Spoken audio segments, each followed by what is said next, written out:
पालन के दौरान कई बार ऐसे मौके आते हैं जब पुलिस को भीड़ भी काबू करनी है और भीड़ में शामिल उपद्रवियों को सबक सिखाना है। सबक भी ऐसे कि किसी की जान को कोई खतरा पैदा ना हो।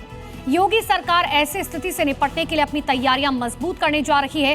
हिंसक प्रदर्शन और दंगाइयों से निपटने के लिए सीएम योगी ने बड़ा कदम उठाया।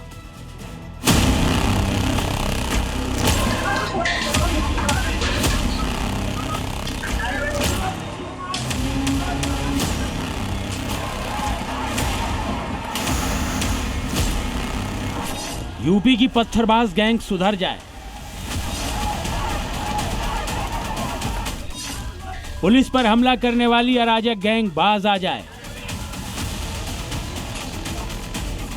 सड़कों पर उपद्रव करने वाले अपनी आदतें बदल लें, क्योंकि ऐसे लोगों से निपटने के लिए सीएम योगी बड़ी तैयारी में जुटे हैं। जी हां, सीएम योगी हिंसक प्रदर्शन, पत्थरबाजी और कानून व्यवस्था से जुड़े चुनौतीपूर्ण हालातों से निपटने के लिए लठ जुटा रहे हैं।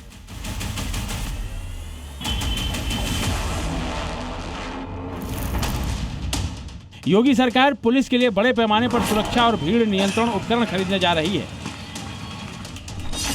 इसके लिए गृह विभाग ने 29.45 करोड़ रुपए जारी किए हैं। इन पैसों से योगी फोर्स के लिए लाठी, हेलमेट और शील्ड खरीदी जाएंगी। इसके अलावा पुलिसकर्मियों की सुरक्षा के लिए बैलिस्टिक शील्ड और भीड़ को नियंत्रित करने के लिए लाउड हेलर भी खरीदे जाएंगे। खरीद और इन उपकरणों को अलग अलग जगहों पर पहुंचाने की जिम्मेदारी पुलिस की लॉजिस्टिक शाखा को दी गई। अक्सर भीड़ में पुलिसकर्मियों पर हमले हो जाते हैं और अब इन्हीं हमलों से बचने के लिए पुलिस को ये तमाम शील्ड, हेलमेट और डंडे पीवीसी के दिए जाएंगे। मतलब योगी ने सूबे का माहौल बिगाड़ने की कोशिश करने वालों को लाउड एंड क्लियर मैसेज दे दिया है। भारतीय जनता पार्टी की डबल इंजन की सरकार किसी भी प्रकार के राजकता और गुंडागिर्दी को पनपने नहीं देगी। जो जिस भाषा में समझेगा उस भाषा में उसको समझाने का कार्य भी करेगी। यूपी पुलिस कितनी लाठियां, हेलमेट, शील्ड, बैलिस्टिक शील्ड और लाउड हेलर खरीदेगी, अब वो भी जान लीजिए। 1.50 करोड़ की लागत से 30,000 पीवीसी लाठियां खरीदी जाएंगी। 7.80 करोड़ की लागत से 30,000 हेलमेट खरीदे जाएंगे। 12 करोड़ की लागत से 30,000 रॉयट शील्ड खरीदी जाएंगी। 7.42 करोड़ की लागत से बैलिस्टिक शील्ड खरीदी जाएंगी, जबकि 75 लाख रुपए से 1500 लाउड हेलर खरीदे जाएंगे। हाल के दिनों में दिल्ली समेत कई शहरों में आंदोलनों और प्रदर्शनों के दौरान पुलिसकर्मियों पर हमले के मामले सामने आए हैं। ऐसी स्थिति से निपटने के लिए पुलिसकर्मियों को ये सुरक्षा उपकरण मुहैया कराने की तैयारी है।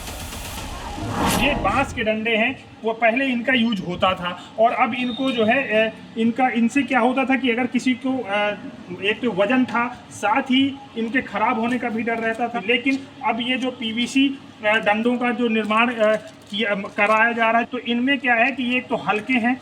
बताया जा रहा है कि इससे किसी को अगर मारना पड़ा या किसी को दंड देना पड़ा तो हल्की चोट लगती है और चोट के निशान नहीं आते। इन सुरक्षा उपकरणों में सबसे ज्यादा चर्चा पीवीसी लाठियों की है। ये वो लाठियां हैं जिन्होंने पुलिस की पारंपरिक बांस की बनी लाठियों की जगह ली है। आमतौर पर पुलिस विभाग में इस्तेमाल होने वाली पुरानी लाठियां लंबी, मजबूत और हल्के बांस से बनी होती थी, जबकि अब इस्तेमाल हो रही पीवीसी लाठियां पॉलीविनाइल क्लोराइड नाम के सिंथेटिक प्लास्टिक से बनती हैं। बांस की लाठी की चोट अधिक गंभीर, अंदरूनी और गहरी होती है। इसके विपरीत पीवीसी लाठी की चोट हल्की, कम गंभीर और जल्दी ठीक होने वाली होती है। ट्रेडिशनल लाठियों के लंबे वक्त तक इस्तेमाल और मौसम के असर से खराब होने और टूटने का खतरा रहता है। पीवीसी लाठियां कितने भी लंबे समय तक इस्तेमाल की जाएं, इनकी टूट फूट का खतरा नहीं होता। पीवीसी लाठियां हल्की और इस्तेमाल में आसान होती हैं, इसीलिए अब पारंपरिक बांस की बनी लाठियों की जगह पीवीसी लाठियों का इस्तेमाल होता है। जो अब ये फाइबर के बेंत आए हैं, पुलिस विभाग को दिए गए हैं, सालों से हैं, ये बहुत सुविधाजनक है, वजन में कम है, मेंटेनेंस की कोई प्रॉब्लम्स नहीं हैं, इनको कैरी करना भी पुलिसकर्मियों के लिए आसान है।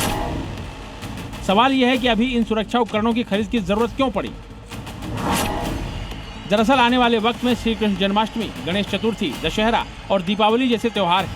ऐसे वक्त में अराजक तत्व एक्टिव हो जाते हैं और माहौल खराब करके कानून व्यवस्था बिगाड़ने की फिराक में रहते हैं। लिहाजा ऐसे तत्वों से निपटने के लिए यही और सही समय है। ऐसे में योगी फोर्स को अतिरिक्त सुरक्षा और संचार उपकरण उपलब्ध कराने की तैयारी है। सीएम योगी का मकसद पुलिसकर्मियों की सुरक्षा बढ़ाने के साथ साथ कानून व्यवस्था को बेहतर तरीके से संभालना भी है। ब्यूरो रिपोर्ट, जी मीडिया।